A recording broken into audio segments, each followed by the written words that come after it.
This is the Unstoppable Amazon Academy podcast, where we bring you the business advice, skills, and e-commerce news you need to grow a profitable, sustainable business. This is the Unstoppable Amazon Academy show, where we help you build a profitable and sustainable business. While we try to provide lots of tactical tips and things that are really focused on skill sets, things that whether it's an interview or it's a conversation, it's really about giving you skill sets that you need. But today we're going to talk about something that might just seem a little bit more nebulous, but it's something that I hear at every conference, something that comes up all the time as I'm working with one-on-one clients, and something that I still have to work on with myself. When somebody tells somebody else that they're really impressed with their business, that they can't believe the success they have, that they really look up to what they do, more often than not, you're going to hear either awkward silence or some sort of, thanks. But a lot of times I hear, man, if you only knew.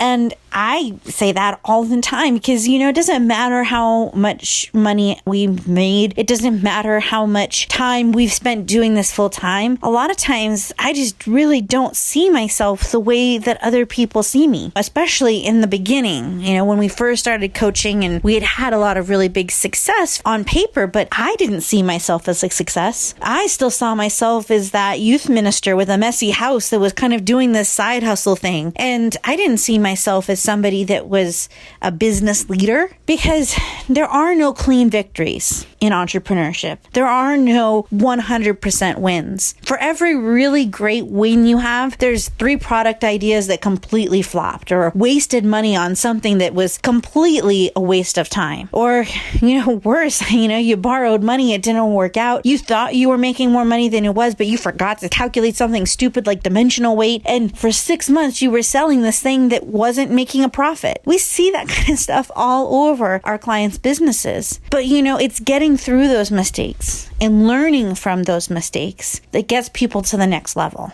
People see other people's victories. They don't see the defeats. And for the most part, we don't want to share the unclean, rocky, messy road. We don't want to share how weird and awkward it can be when, you thought something was going to do this and it doesn't. Or, how it took you way longer than you thought to maybe even get this victory. And especially as you kind of move, from maybe that 5 to 20,000 or that 20,000 to 40,000 per month, you're going to start to see yourself differently from the way that other people see you. And it causes kind of this imposter syndrome. It's kind of like if you've ever lost weight really fast and everybody else tells you how great you look, but you just see yourself the same in the mirror. It takes yourself a while to get used to the person that you see in the mirror, because who you know yourself to be and how other people see you just doesn't match anymore. And so no matter how many compliments you get, no matter how many earnest attaboys you get, or people cheering about your success, the more awkward it makes you feel. The more you think, man, if they only knew all the mistakes that I made, if they only knew that I still hadn't done this really important thing and I was behind on that. I mean, believe me, I feel like I've heard it all at this point.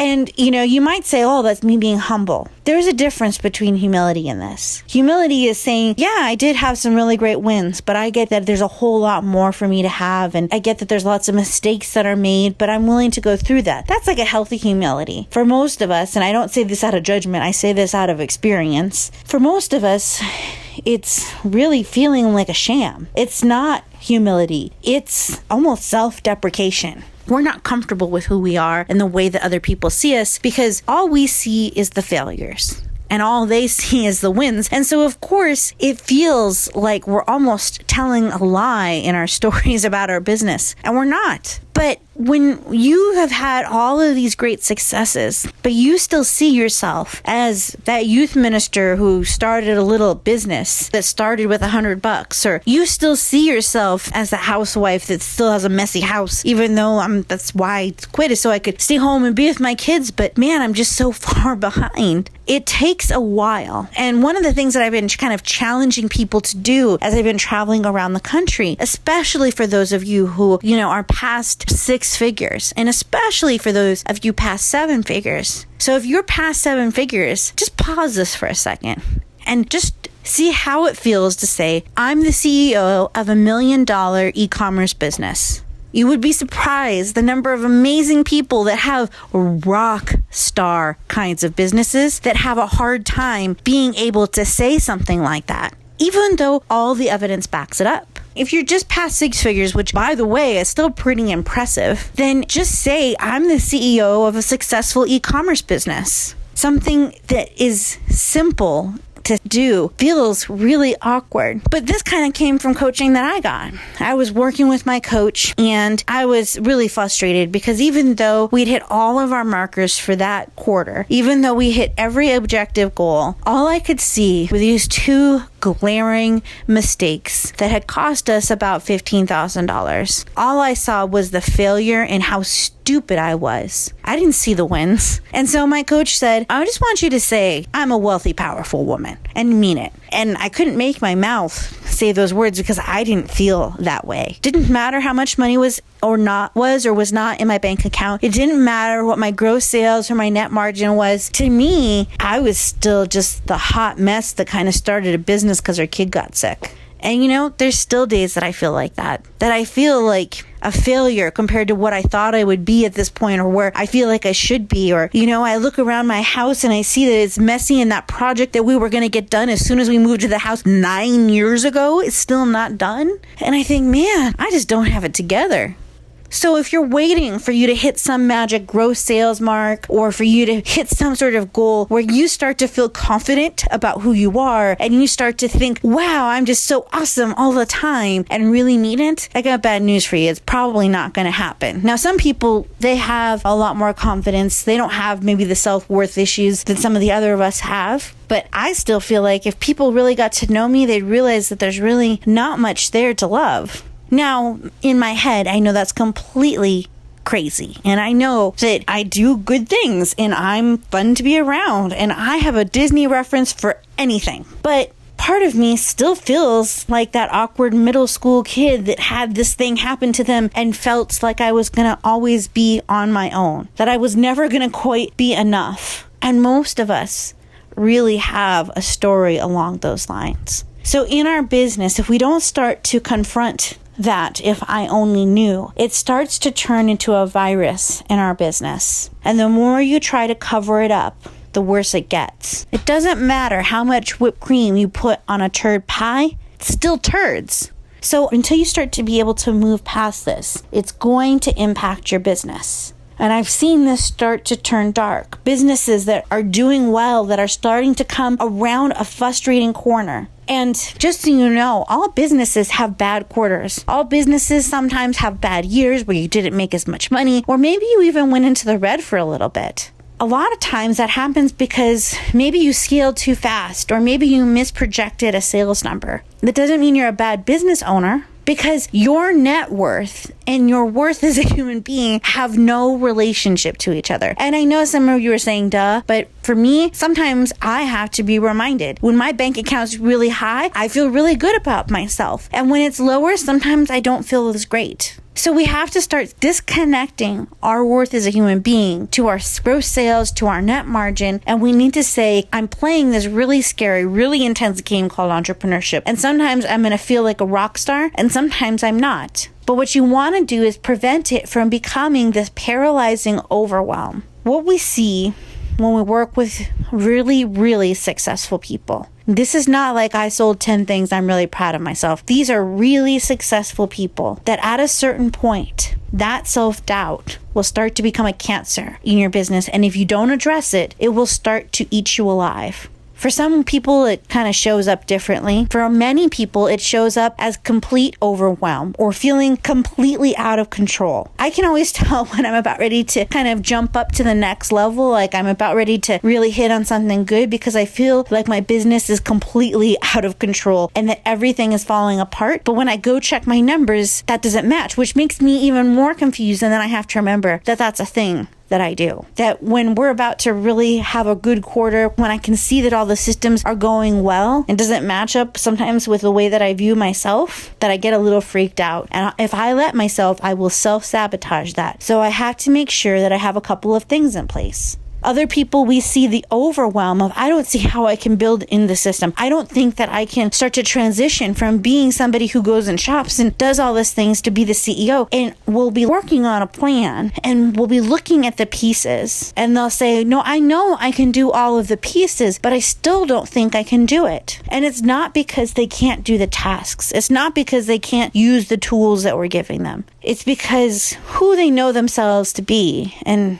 who they really are so different. And it's opposite of the way that you think it is. Because you're still thinking of yourself as who you were in your business 5 years ago, or 6 months ago, or 2 mistakes ago. That if people really knew that you got sucked in by that completely scam course, or that you tried private label and you lost $10,000, or that you tried to scale up your RA and it puts you $20,000 in debt and you're digging yourself out from that, then people would know that you are really the failure that you are. But in reality, it's the opposite. Who you are now is stronger than you've ever been. You're smarter now about what business choices you make. And you're starting to build in safety nets for yourself because you're starting to see how business has cycles and it's not always easy. So really who you are is chapters and chapters ahead of who you still see yourself to be. But if you let yourself, that overwhelm will completely derail you and you will find yourself trying to shrink, trying to make your business small enough that you feel like you can handle it again. So as you're working in your business, in order to keep growing, in order to be able to start to have that flexibility, that freedom that you want in your life, it's going to be a push. And for some of you, especially if you know you have self-worth issues, you know you have self-confidence issues, you might need a little help to push through. I know that I did. But there's a couple of things that you can do that are little, that are simple, that will help keep you on that growth path. And so let's talk about some of those tactical things that are on top of all the things that can kind of make us feel like our business is just a turd pie under a lot of whipped cream. The first is you want to make sure you have objective markers. You want to know how to tell if you're winning or not. Because if you leave it up to the subjective, you'll never feel like you're getting anywhere. When most of us started our business, we thought, man, if I could make an extra $500, that would just change everything. Well, we're now making a lot more than that, multiplies of that. We're making a lot more than that. We're making enough to live full time off of our business that was just supposed to be this side hobby thing, but we still feel like a failure. So you have to have some objective markers. So if you give yourself the option, what you'll do is you'll say, well, I want to get to this goal. And as soon as you get to that goal, you will kick the can and you'll say, oh, well, if I had known how stupid of a goal $1,000 in gross revenue was, I would have set it higher. And so you don't celebrate that win. You have no way to acknowledge that you met a goal that you were really aiming and striving for. And you'll just kick the can further down the road and make yourself feel guilty for not being at 5,000 or not being at 500,000 or not being at 5 million, depending on where you are. So you want to make sure you have objective goals for each quarter. And it doesn't need to be like this long drawn out thing. It could be like, I could tell if I was winning, if my net margin was at this amount. Or if I'm able to bring home $1,000 a week to my family, then that would be how I know that I was winning. So if you were winning in your business, what would that number be? How would you be able to do it? And it has to be very objective. Not, I would be providing for my family. Because providing for your family can mean a lot of different things. So you need some sort of way to say, did I hit a goal? Did I not hit a goal? And you need to make them bite-sized enough that they're actually attainable. Then when you hit them, the second piece is making sure that you celebrate the wins. Now, I'll tell you, when somebody was first trying to get me to do this, I was like, this is a stupid waste of time because I hit my goal. I know I hit my goal. Who cares? Now, I'm not saying celebrate like go to Tahiti, but I'm saying give yourself the permission to be happy and celebrate the win, to be proud of yourself, even if you kind of almost have to force yourself to be proud of your accomplishment. Celebrate that you hit that marker, even if right now it feels like that marker is insufficient. That when you had set that goal, you just didn't know. When you set that goal, it was a stretch. It was something you were pushing towards, and you're now there, so you need to celebrate it. So that might just mean telling your mom, hey, I hit this goal. Some of you, it might mean going out to dinner. For some of you, it might mean you get a Starbucks. For some of you, it might just mean doing a little happy dance at your desk, which is way underrated. Happy dances at your desk can definitely help your whole day more productive. But you want to start to look at those things. And how can you celebrate the wins of all the little things that you've accomplished? So, first you want to have those objective measures to tell whether you're winning. And then when you hit them, you want to give yourself permission to celebrate those wins. And then the third piece is to really keep score, to, say which times did I do well, which times did I not do well, what projects worked, what projects didn't work. But the key to this is to only keep score with yourself, because comparison is the thief of joy. And so if you are always looking at somebody else's business and saying, oh man, they're so much younger than me and they have so much more X, or, this person's older than me and, they're able to outshot me, or this person had this and this person had that. You don't know what they started with. This might be their 8th business. They might have started with $100,000 in capital. They might have had a partner that you don't even know about that's helping them run their business. They might have had a connection that gave them that first start, which gave them the confidence and the capital that they needed to jump over the 20 steps that you had to make in your business. So only keep score with yourself. Look at what you want your business to yield and how are you going to start to move towards that, and celebrate those wins, the clear, objective kind of milestones that you want along your business. Then you're going to celebrate each of those as you hit them. And you're going to be willing to only keep score with yourself, to let go of your judgment and your desire to play a little smaller because you can compare yourself to somebody else. And it gives you a reason to say, you see, I'm not that great after all. Entrepreneurship is really about being really comfortable, being uncomfortable. There is never, ever going to be a day where you wake up in your business and you're like, wow, I've just arrived. I have no problems. I'm not worried about anything. I've worked with all different size businesses that were multiple millions every year. And I've worked with really small businesses, and they all have a lot of commonalities in the issues and the frustrations and the stopping points that they hit. So we have to start grieving this idea that one day we'll arrive and it will all be easy. Go ahead, take a couple days to grieve that there's never going to be a day where you never have to worry about money, because the more money you have, the more money you'll spend. I remember thinking at one point that having a $200 purse was completely ridiculous. And how could you spend that much money on a purse? Well, I think now I have 2 or 3 of them like that. Because as your growth changes, your perception about money in the way that you relate to money is going to change as well. If we had, an extra $40 when we first started this business, we felt rich. Where now that would put us in complete crisis mode because we feel like we need a much bigger cushion now. So there is never a point to arrive, but in order to keep yourself focused and moving, you're going to have clear objectives. You're going to celebrate the wins, and you're going to stop comparing your business to others and just focus on the business that you know the numbers, that you know the metrics, and you can really keep track of the progress, and that's your own business. All of these things will actually help you move forward. And know that pretty much all of us feel like an imposter at some point. So feeling like everything's falling apart and feeling like an imposter does not necessarily mean that there's anything wrong with your business. In fact, sometimes it just means that you're pushing a little harder, you're about to break through something. Now, if you feel like everything's falling apart, the first thing you want to do is go back and look at your numbers. Look at your profit and loss. Make sure you have a profit and loss that's updated enough that you can actually go back and see if things are falling apart. So you're looking at more than just your gross sales. And as long as the numbers are not saying that there's something wrong, then that means we just need to push forward. We need to know that we're going to have to feel the fear and do it anyway.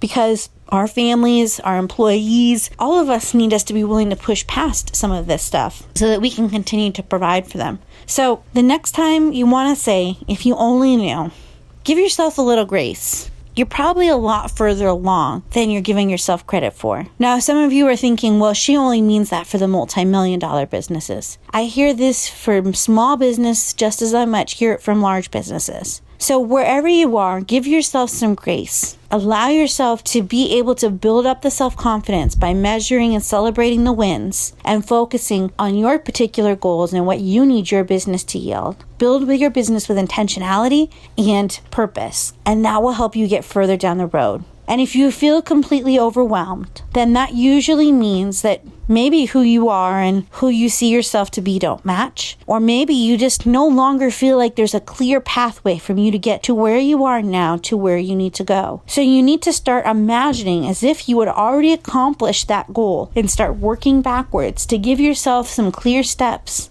and reach out and get help if you need it. There's so many great people that would love to help you in this community. And I'm not just necessarily talking about paid resources either. There's a lot of very generous people in the Amazon space that would be willing to help you through this process. This is another episode of the Unstoppable Amazon Academy show, where we help you build a profitable and sustainable business. Have a prosperous week. Are you looking to grow your business? Join our Unstoppable Amazon Academy with hundreds of video and step-by-step tutorials to walk you through the skills you need to take your business to the next level. Find out more at bestfromthenest.com/academy. Use the promo code podcast to get a 14-day trial.